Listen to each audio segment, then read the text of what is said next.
안녕하십니까. 이주영 법무사입니다. 실종선고는 부재자의 생사가 오랜 기간 생사불명인 경우에 일정한 요건, 절차에 따라서 실종기간이 만료한 때에 실종자를 사망하게 이르는 법원의 절차를 말합니다. 부재자의 생사불명과 관련해서는 부재자 재산 관리인, 상속재산 관리인, 상속인 수색 공고 등 절차가 있는데요. 실종선고와 다른 점은 무엇일까요? 이번 시간에는 실종선고 신청 사례와 부재자 재산 관리인, 상속재산 관리인, 또 상속인 수색 공고 이 점에 대해서 살펴보겠습니다.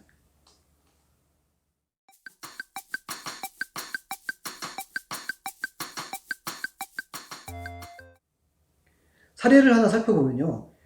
조카가 집을 나간 후에 10여 년이 지났는데 현재까지 생사를 확인할 수 없고 최근 형님이, 조카의 부친이죠. 형님이 사망했는데 일부 상속재산이 있습니다.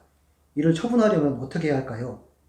이렇게 의뢰인이 물어오면서 처음에는 상속인 수색공고 또 부재자 재산 관리인 선임에 대해서 먼저 문의해 오신 사항이 있었습니다.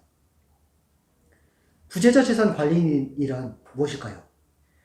부재자가 종래의 주소나 거소를 떠나서 상당 기간 그 주소지나 거소지로 돌아올 가망이 없는 경우에, 그 경우에 또 그 주소나 거소지에 있는 재산을 직접 관리할 수 없는 상태, 그래서 그 재산을 관리할 수 있는 사람이 필요한 경우에 그 재산을 보존하기 위해서 관리인을 선임하는 재판 절차를 말합니다.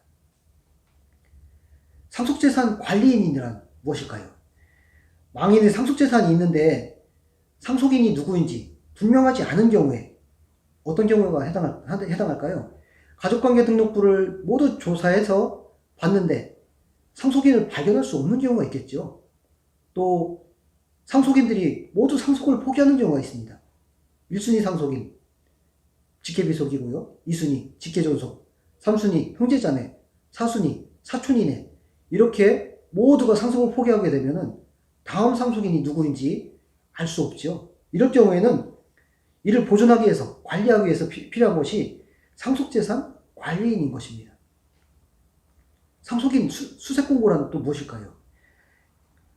상속인이 분명하지 않은 경우에 위처럼 상속재산 관리인이 선임이 되는데 이때 공고를 하게 됩니다.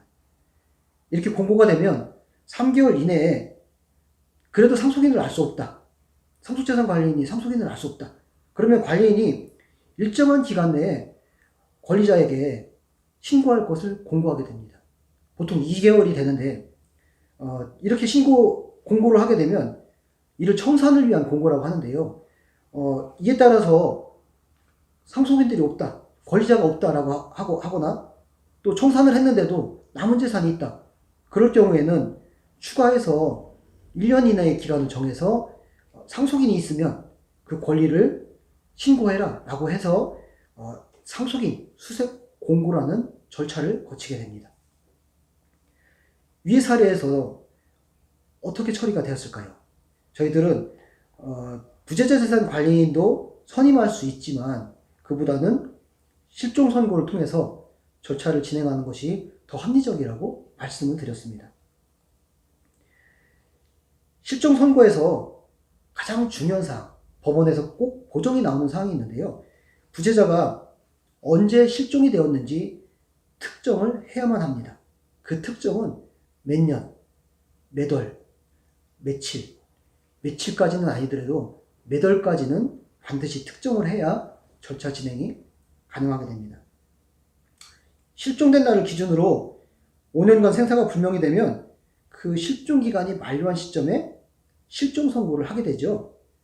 위의 사례에서 저희들은 실종 선고 신청을 해서 절차를 현재 진행 중에 있습니다. 실종 선고는 확정이 되면 어떻게 될까요? 확정이 되면 실종 기간이 만료한 때에 그 부재자는 사망한 것으로 간주가 되고 이에 따라서 상속 절차가 개시가 됩니다.